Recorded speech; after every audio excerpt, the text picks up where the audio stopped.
And you speak about this guerrilla mindset in business, right? What exactly does it mean, and how can executives adopt it? Basically, it's understanding adversity, understanding hardship. And I talk to people about animals, right? Yeah. And I go for those that have never been around animals and watch the animal channel. One of the most important things is animals have instinct, they're cunning, and like the jaguar. If you ever watch the jaguar, he's the only animal that will dive in the water to take out a crocodile. I mean, damn it, never accept it. Never accept failure. Never accept the fact that the answer is the answer. Make sure you have all the answers, all the options. Like, what is the biggest mindset block you see in aspiring entrepreneurs or even the corporate leaders? Fear to fail and fear to succeed. Real simple. I determined never to fail and never to be broke again. That was a big thing. Never to be broke again. Folks, you have tuned into TGV and hearty welcome to the Guiding Voice podcast series, the world's only quadrilingual podcast at this moment of recording. And we are trying to embark into multiple languages as we speak. And here we embark on transformative conversations for a better future. And we want to simplify and amplify your journey to success. I'm your host, Navin Samala, dedicated to making the world a better place by bringing you wisdom through valuable discussions with experts designed to simplify and amplify your success. And thank you so much for tuning in.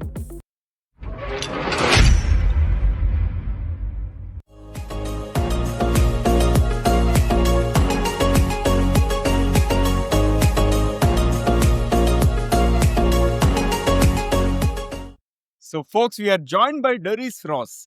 He's a serial entrepreneur, arbitrager, real estate expert, and best-selling co-author of Leadership DNA.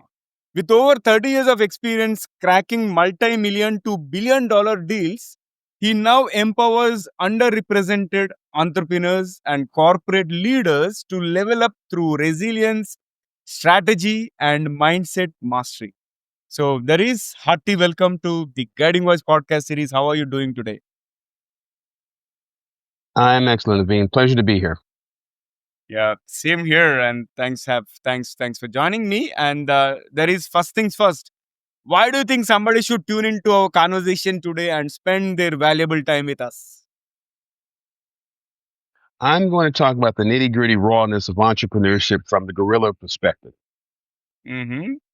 Excellent. So, folks, we are going to delve into an interesting conversation about the topic how to think like a guerrilla and win like a CEO. But before we get started, here's an exciting twist as always. Let us tickle our guest's brain first. So, there is get ready for a rapid fire round of random words. I'll mention a few, and I would love to hear the first thing that comes to your mind in response without thinking much. And if you're ready, let's get started. Hello, I'm Steve Ahern, one of the judges of the Asia Podcast Awards. I'm interrupting this episode to let you know that you're listening to an award-winning podcast. This podcast won its category in the 2024 Podcast Awards, so you know you're listening to quality. Enjoy your listening experience, and congratulations to the team who created this award-winning podcast for you. Okay. Excellent. Let's go. Yeah. So my first word is curiosity. I would say adversity, Invention. creativity, Future. hustle, Universe. strength, Life. adaptation, Leadership. succeeding, Success. failure, Aliens. the unknown, And the last one is role model. mentor. Mentor. Amazing. I loved all your spot on responses, and thank you so much for participating in the first rapid fire round. There is one more rapid fire round toward the end of the episode, so stay tuned. And there is, thank you so much again. And it's really a pleasure to have you being part of our journey in shaping the careers and lives of millions across the globe. And let's get the ball rolling. So we'll begin with your guiding voice. Talk to us about who is your guiding voice. For those that appreciate faith, I would say my guiding voice is God as the whisperer. Mm-hmm. All right. Yeah. And share with us your success mantra, as in top three things that have contributed to your success so far. Faith, tenacity, temperament, and the ability to not quit. Yeah. I think ability to not quit is the most important one.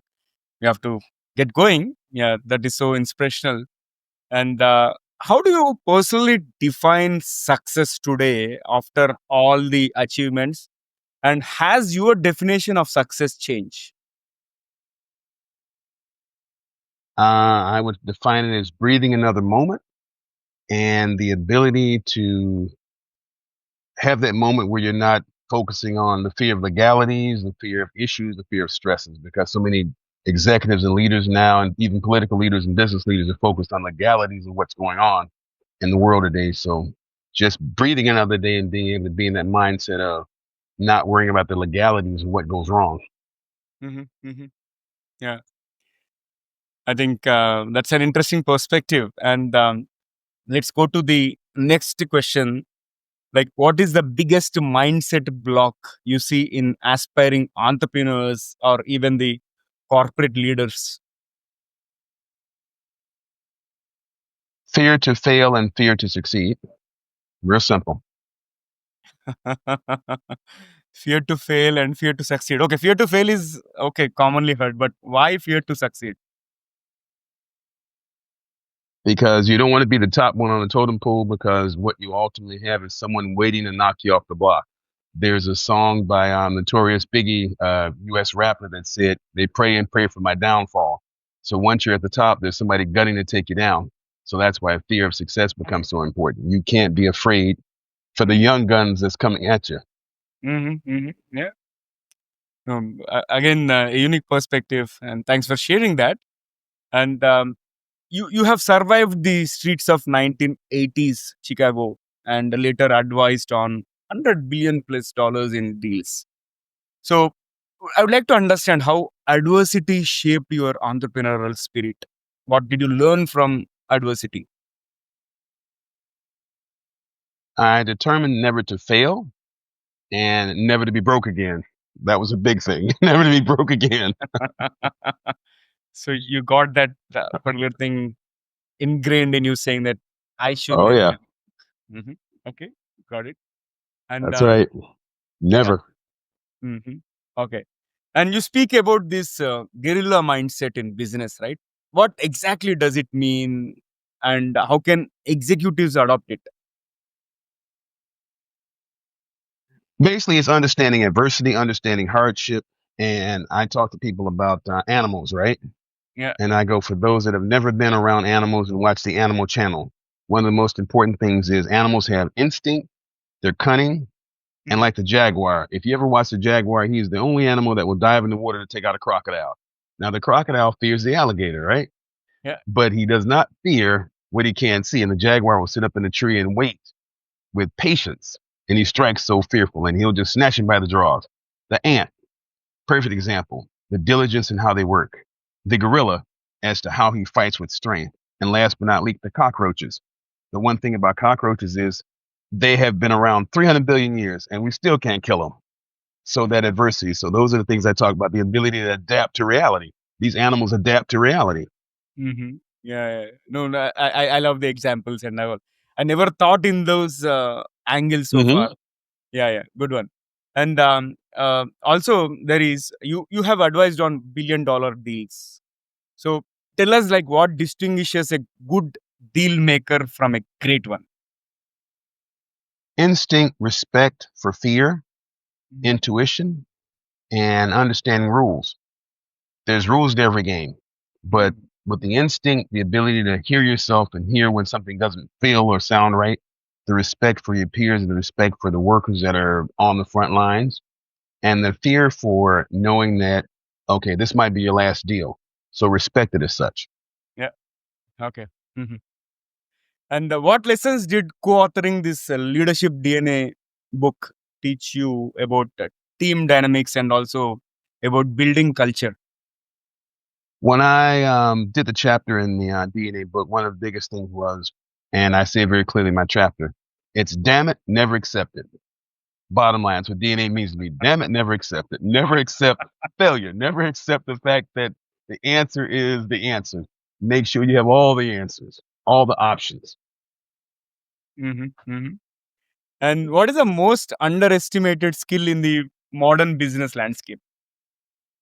People interaction, respect, sales and negotiations is one of the biggest things. Everybody is being sold something at some point in time, all the way down to the fish bowl for the little kids. So how do you respect the little kid when he wants to buy a fish bowl and you walk in there and you got to finesse him?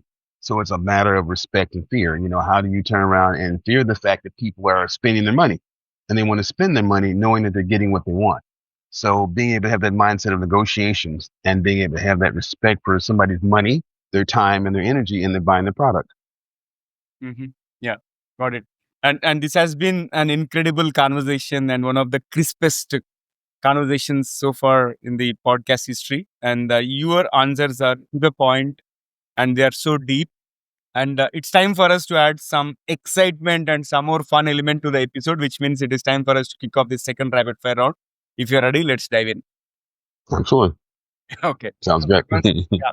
Thank you. So here comes the first bullet out of second rapid fire round. If you could have one gigantic billboard anywhere with anything on it, what would it say?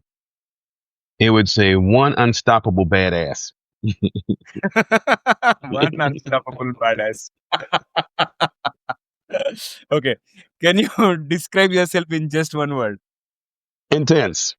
Intense. Yeah, I can see that. And if you had a motivational tattoo, what would it say? It would be three heads, a jaguar, a cobra, and a rhino. And worst investment mistake that taught you the most? Not trusting my gut. Hmm. And best business advice in just 3 words. Hear your voice. Hear your voice. And who would play you in your biopic? Omar Epps. And one billionaire you would love to debate live. There's actually two. There's the African conqueror Mansa Musa and Uh, Sam Zale, the real estate billionaire. and I wish you all the best. I hope you get a chance. And with that, let's move to the last one for the second rapid fire round.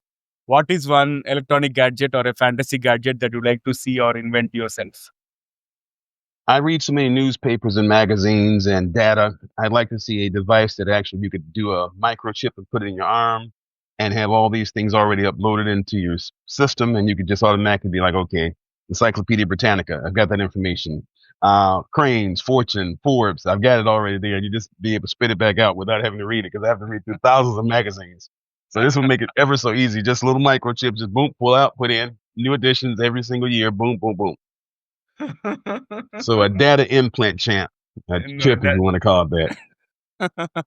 no, that's a creative one. Good one. I loved it. And after that, amazing and really great second rapid fire round. Let's flip back to the mainstream. And there is how should small business owners think big even with limited resources?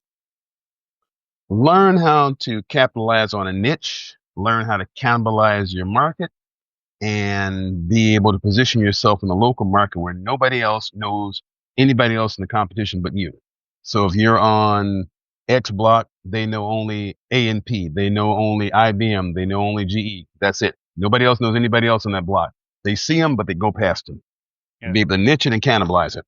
Mm-hmm. Yeah, wonderful.